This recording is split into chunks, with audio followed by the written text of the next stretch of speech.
Amis auditeurs de la radio Maria, amis de la fréquence sacrée, bonjour. C'est l'heure de votre médicament radiophonique, foi et santé. Amis auditeurs, les chefs qui voyagent des jours, des semaines et des mois, laissent le pays en paix, qu'ils soient des chefs politiques, religieux, administratifs, ou encore des responsables de tout genre. Ils ont confiance en ceux qui font l'intérim, ceux-là qui les remplacent et maintiennent le troupeau en place, dans l'ordre. Les capitaines, sur le terrain, essayent de faire la discipline du coach. Et celui-ci est en phase avec le président de l'équipe et tout le comité de soutien.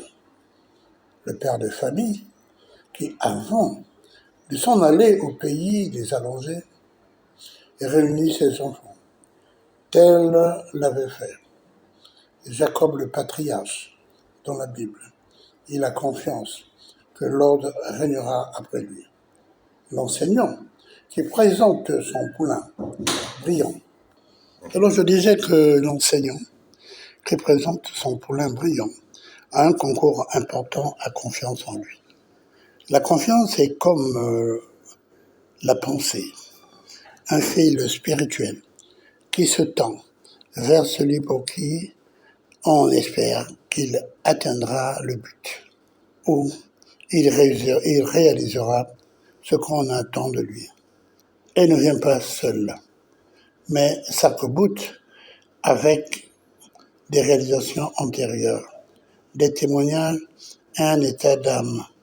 Une vie sans confiance est difficile. On soupçonne les autres, on va toujours les critiquer, les espionner, bref, on n'a pas la paix. Mais le monde est surprenant. D'où le contrôle régulier des chevaux pour mesurer leur force, leur validité. La confiance, c'est la chaîne qui soutient le corps médical, depuis l'école de médecine à la pratique de tous les jours. Cette corde fait le lien des acteurs du bien-être.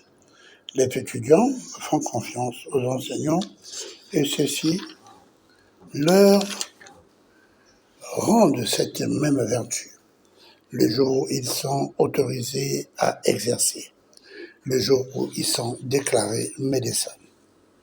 Celui que j'ai formé doit être capable de me soigner et de soigner mes parents, doit-on dire. Mais le bien-être est mère de la santé des médicaments. Le bien-être est mère de la santé des médicaments, comme vous l'entendez. Bien manger, avoir un environnement sain, bien dormir et même jeûner parfois. Pratiquer le sport galbe la bonne santé et nous rend la vie meilleure, quelquefois même sans médicaments. C'est de ces disciplines transversales que sont aussi la bonne santé. La confiance aux soins de qualité est quelque chose d'important. La presse, parmi laquelle Radio Maria n'est pas à négliger, c'est un pan important de la confiance et de la bonne santé. La confiance, la foi et la santé, c'est le thème que nous dédions aux sages-femmes, aux avocats, aux prêtres confesseurs, aux domestiques, aux chauffeurs et pilotes divers, aux chirurgiens et aux cuisiniers. Ghislain, à toi.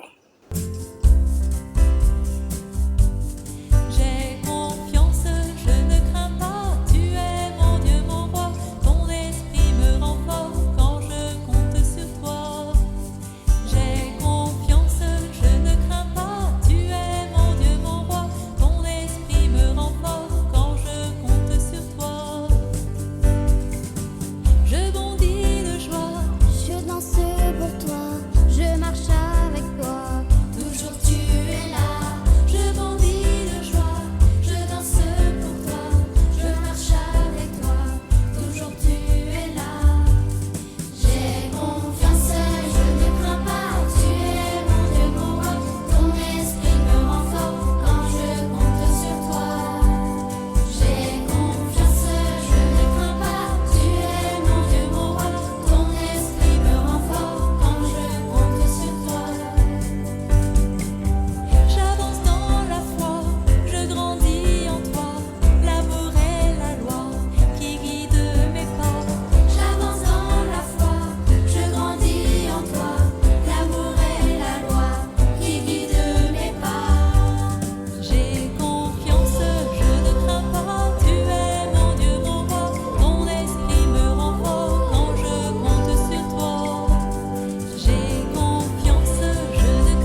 Histoire de la maladie.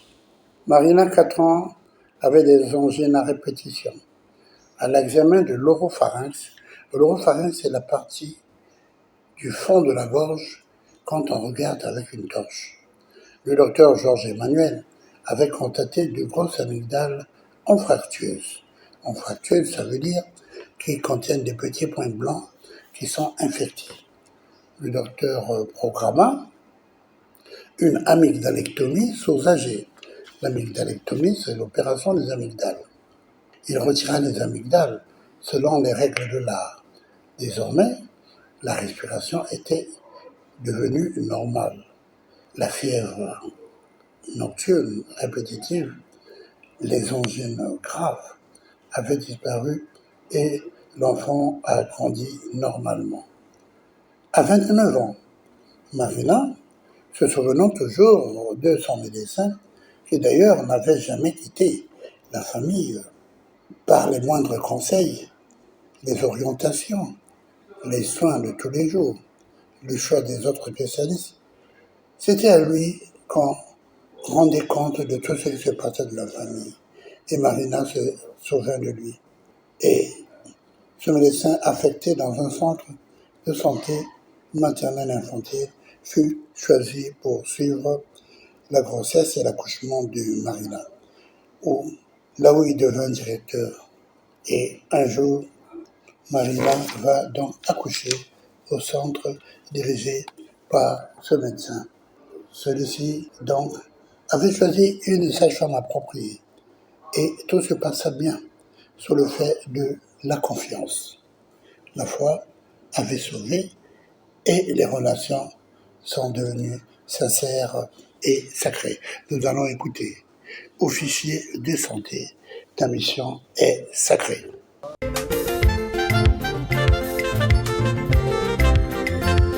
Officier de santé, ta mission est sacrée. N'oublie pas ta dignité, n'oublie pas ta dignité. Officier de santé, tu es préparé à sauver l'humanité toute l'éternité. Tu verras dans ta carrière des passions démunies.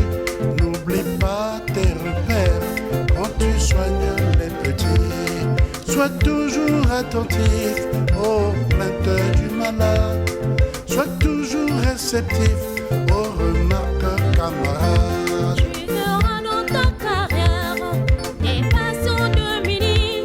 N'oublie pas tes repères quand tu soignes les petits. Sois toujours attentif aux plaintes du malade. Sois toujours réceptif aux remarques camarades. Officier de santé, ta mission est sacrée. N'oublie pas ta dignité, n'oublie pas ta dignité. Officier de santé, tu es préparé à sauver l'humanité toute l'éternité. Évangile selon saint Luc, chapitre 7, des versets 1 à 10. Quand Jésus eut achevé tout son discours devant le peuple, il entra dans Capharnaüm. Un centurier avait un esclave malade, sur le point de mourir, qu'il appréciait beaucoup. Ayant entendu parler de Jésus, il envoya vers lui quelques notables des Juifs pour le prier de venir sauver son esclave. Arrivé auprès de Jésus, ceux-ci le suppliaient instamment et disaient « Il mérite que tu lui accordes cela, car il aime notre nation. Et c'est lui qui nous a bâti la synagogue. » Jésus faisait route avec eux et déjà, il n'était plus très loin de la maison.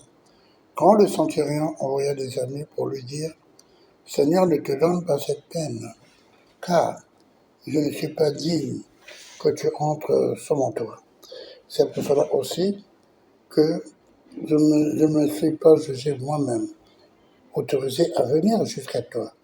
Mais dis un mot et que mon serviteur soit guéri. Ainsi, moi, je suis placé sous une autorité avec des soldats sous mes ordres, et je dis à l'un va, et il va. À un autre viens, et il vient. Et à mon esclave, fais ceci, et il le fait. En entendant ces mots, Jésus fut plein d'admiration pour lui. Il se tourna vers la foule qui le suivait et dit, « Je vous le déclare, même en Israël, je n'ai pas trouvé une telle foi. » Et de retour à la maison, les envoyés trouvèrent l'esclave en bonne santé.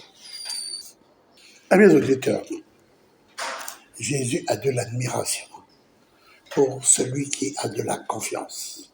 Alors cela, deux sentiments côte à côte, admiration et confiance.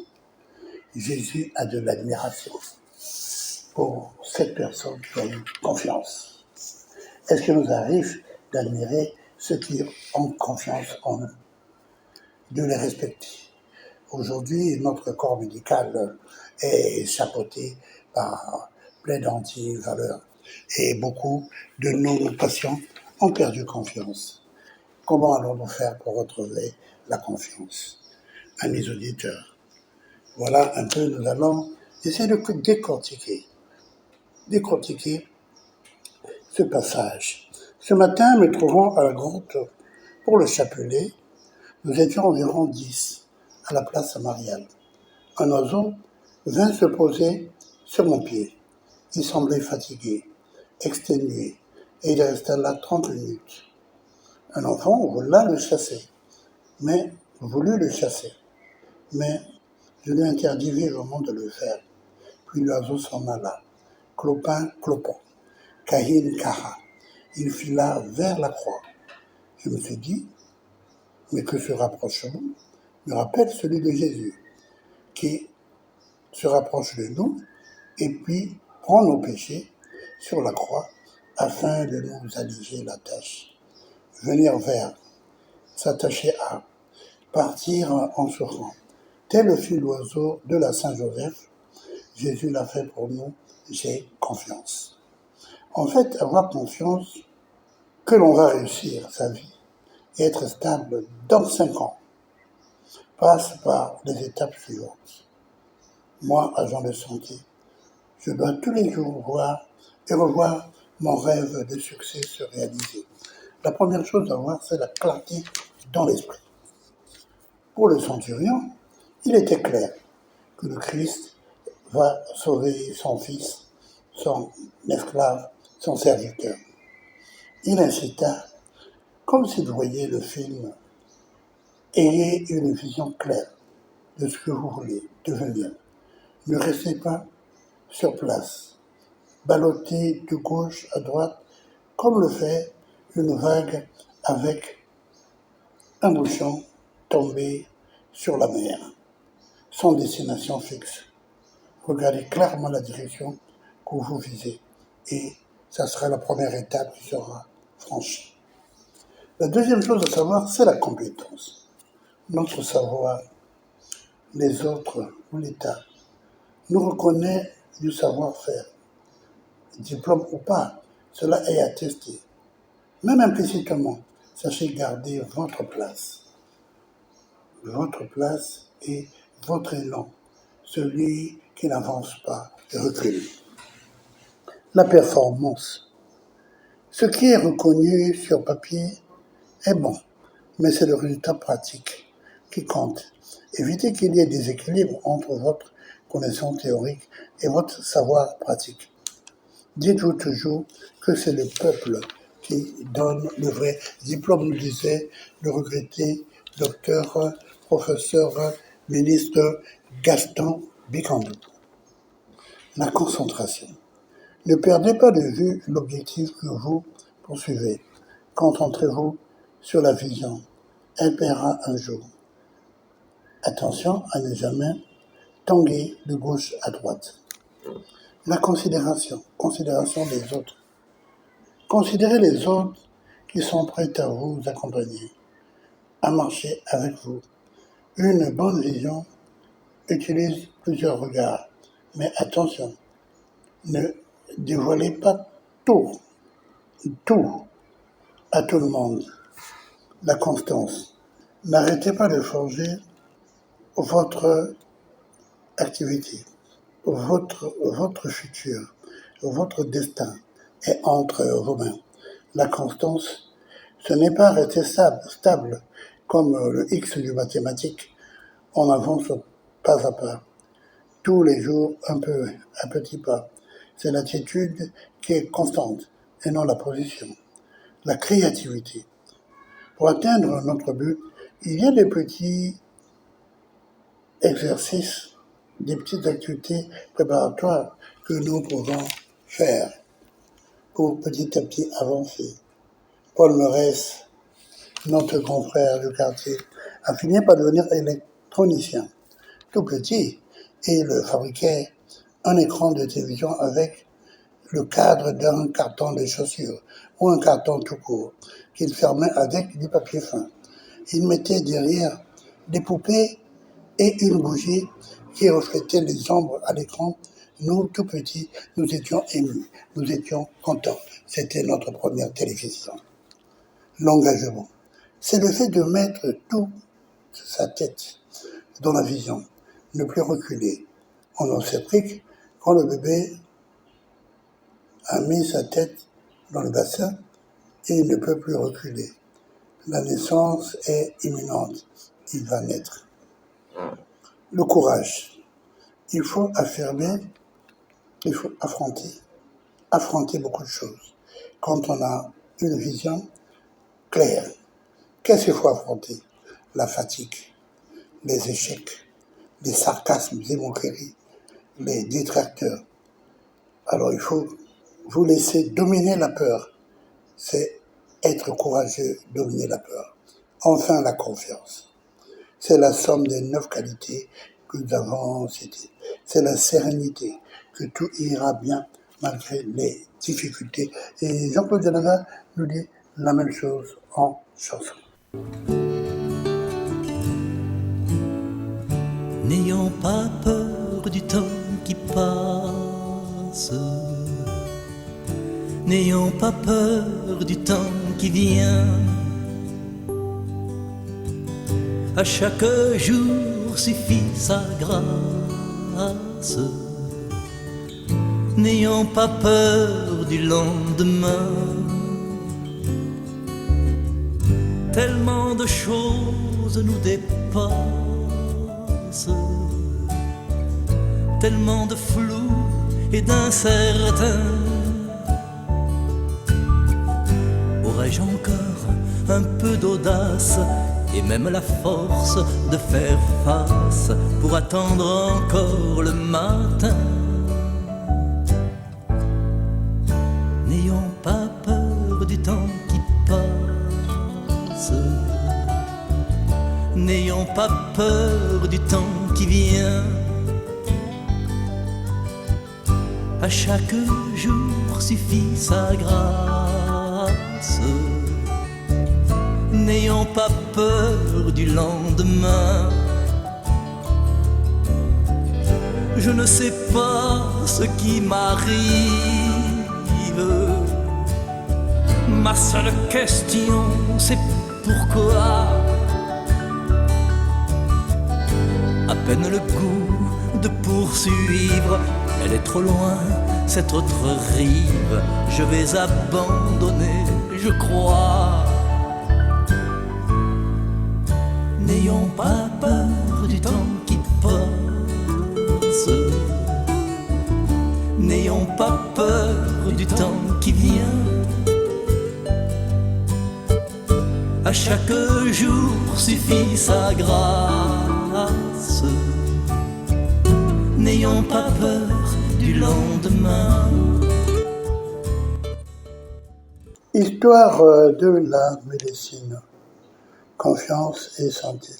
L'anesthésie générale, développée dès 1928 par Jones, et en 1942, Griffith et Jones vont créer les curares à Montréal. Les curares sont des produits qui relâchent les muscles. Vous savez que l'anesthésie associe 3 principes. Donner le sommeil, relâcher les muscles et éviter la douleur. Le malade dort et fait confiance à nous, du corps médical. Il faut comprendre que ce sentiment est noble et nous devons être à la hauteur de la demande des patients tous les jours. Les malades viennent aux hôpitaux, la confiance dans le cœur et l'espoir d'être soulagés. La population fait confiance aux cadres de santé publique, véritables gendarmes du bien-être de la population à la fois et à l'affût des épidémies pour avertir les autorités à temps pour prendre des mesures barrières. Ce monde fait confiance aux pharmaciens, fabricant des médicaments afin qu'il n'y ait pas trop d'effets désagréables secondaires, des effets secondaires ou encore des intoxications bizarres. La confiance, c'est la vie. Et nous allons écouter un classique de l'Église catholique.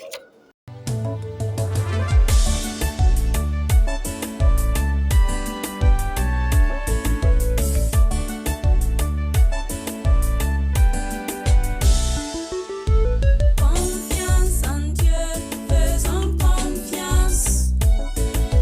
Confiance en Dieu, nous serons sauvés. Il est l'ami fidèle, il déçoit jamais personne. Confiance en Dieu pour qu'il nous sauve.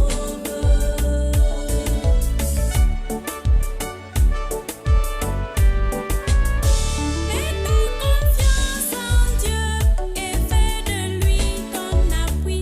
Ouvre-lui toute ta vie, il te guidera. Oh, mon ami, mieux vaut compter sur Dieu que d'appuyer sur les hommes. Les forces occultes ne pourront pas te sauver. Oh, mon ami.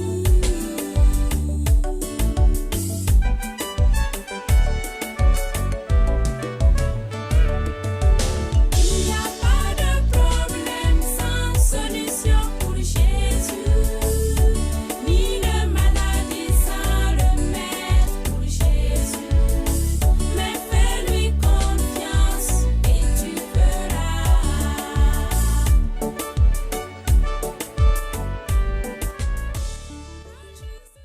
Siracée de 40, des versets 18 à 25. La vie de l'homme indépendant et de l'ouvrier est douce, mais plus heureux que l'un et l'autre celui qui trouve un trésor. Avoir des enfants et fonder une ville affermit un nom. Mais plus que ces deux choses, on estime une femme irréprochable. Le vin et la musique régissent le cœur, mais plus que ces deux choses, l'amour de la sagesse. La flûte et la harpe font une agréable mélodie, mais plus que ces deux choses, une langue agréable. La grâce et la beauté, tel est le désir de l'œil, mais plus que ces deux choses, la vertu des chants. Amis et compagnons se rencontrent en temps voulu, mais plus que ces deux choses, une femme et son mari. Les frères et les appuis interviennent en temps de l'adversité, mais bien davantage, l'aumône est libératrice. L'or et l'argent donnent de l'assurance, mais plus que on appréciera un conseil. La richesse et la force donnent confiance, mais plus encore la crainte du Seigneur. Avec la crainte du Seigneur, rien ne manque. Avec elle, il n'y a plus à chercher des secours. La crainte du Seigneur est comme un jardin luxuriant, et mieux que toute gloire, elle protège. Et j'ajouterai ceci, écoutez les gens, c'est bien. Écoutez son cœur, c'est mieux. Mais plus que ces deux choses, il y a quand même la radio Maria, la mère des radios. Et nous allons prendre ce proverbe du Mexique, immense pays d'Amérique centrale au sud des États-Unis d'Amérique. nous allons prendre une pensée d'Octavio Paz, artiste, diplomate, écrivain, essayiste, poète mexicain, qui a vécu de 1914 à 1998. Alors le Mexique est un pays de 130 millions d'habitants, un pays au paysage varié, un pays qui réunit même des anciennes réalités de l'Antiquité, qui a 1 973 kilomètres carrés, un peu comme la RDC. Qu'est-ce qu'il nous dit Octave? Toute culture naît du mélange, de la rencontre, des chocs. À l'inverse, c'est les éléments qui mènent à la mort des civilisations. Toute culture naît du mélange, de la rencontre, des chocs. À l'inverse, c'est de l'isolement que meurent les civilisations. Amis auditeurs, dans le cadre de cette émission, La confiance, la foi et la santé, nous avons le plaisir d'avoir pour invité aujourd'hui M. Gaston. M. Gaston, il est laborantin au district sanitaire de Madibou. Il est laborantin en général. Alors je lui ai posé quelques questions hors micro. Je lui ai dit, mais qu'allons-nous faire pour retrouver confiance auprès de notre population qui petit à petit nous tourne le dos? Certains se font évacuer pour aller se faire soigner ailleurs. D'autres préfèrent certains endroits qui ne sont pas toujours notre hôpital. D'autres préfèrent se soigner autrement. Bref, il y a comme un élan de dégoût sur notre activité. C'est comme si, disons-le clairement, les gens perdent confiance au fur et à mesure. Quelles sont les causes de ce phénomène et comment nous allons faire? Vous voyez, lui, les laborantins.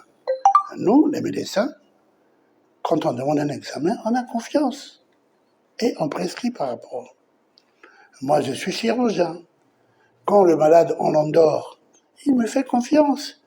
Alors Gaston, voilà, parle, le monde t'écoute, l'émission Foi et Santé est suivie dans le monde entier grâce au réseau Internet. Il y a des frères aux États-Unis, il y a des frères en Angleterre, il y a des frères en France, tous ils suivent l'émission Foi et Santé.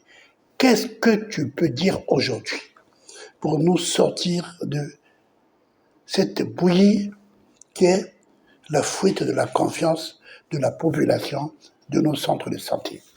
Merci d'avoir accordé la parole, parce que la confiance, même si j'ignore à la définir, mais c'était écrit même dans la Bible, dans Luc 5, 31, et ce ne sont pas ceux qui se portent bien qui ont besoin de médecins, mais les malades. Je suis venu auprès de M. Roland Georges pour le problème d'un boîte. Ce qu'il m'a dit, il est capable de tout faire. Dieu l'a donné cette grâce et c'est à Dieu que nous mettons notre confiance à travers M. Roland Georges. Vous qui êtes à l'étranger, vous savez comment se font les opérations au niveau d'un boîte et que notre médecin est bien placé pour ça.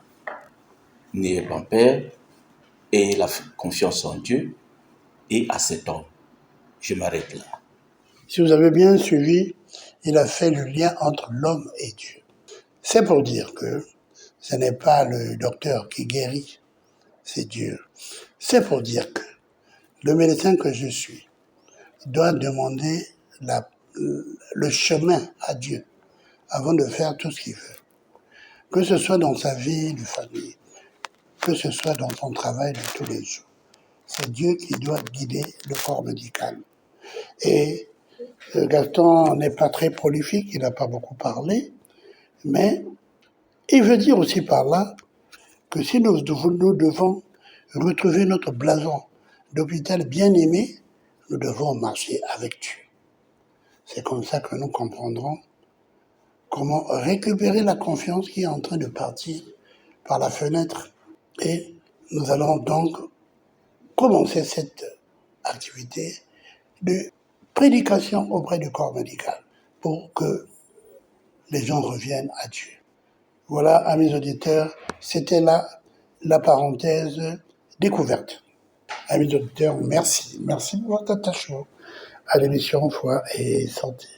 Nous sommes là au service de la population, de la spiritualité guidée par la médecine ou l'inverse. Merci à Justin Aiguillard, notre réalisateur. Merci à René Charlie Foufou. Merci à tous ceux qui accompagnent la Radio Maria depuis ses premiers jours. Merci à l'archidiocèse de Pointe-Noire, à l'archidiocèse de Brazzaville. Merci au diocèse de Dolisie, de Nkaï, de Ouesso. Merci à l'archidiocèse de Kinshasa qui nous permet d'écouter la Radio Maria de l'autre côté avec le Père Roger Wawa tous les jours et enrichit notre savoir en matière de textes sacrés. Merci à tous les internautes qui nous suivent dans le monde entier. Au revoir, à bientôt, même heure, même fréquence, la fréquence sacrée. Que Dieu vous bénisse.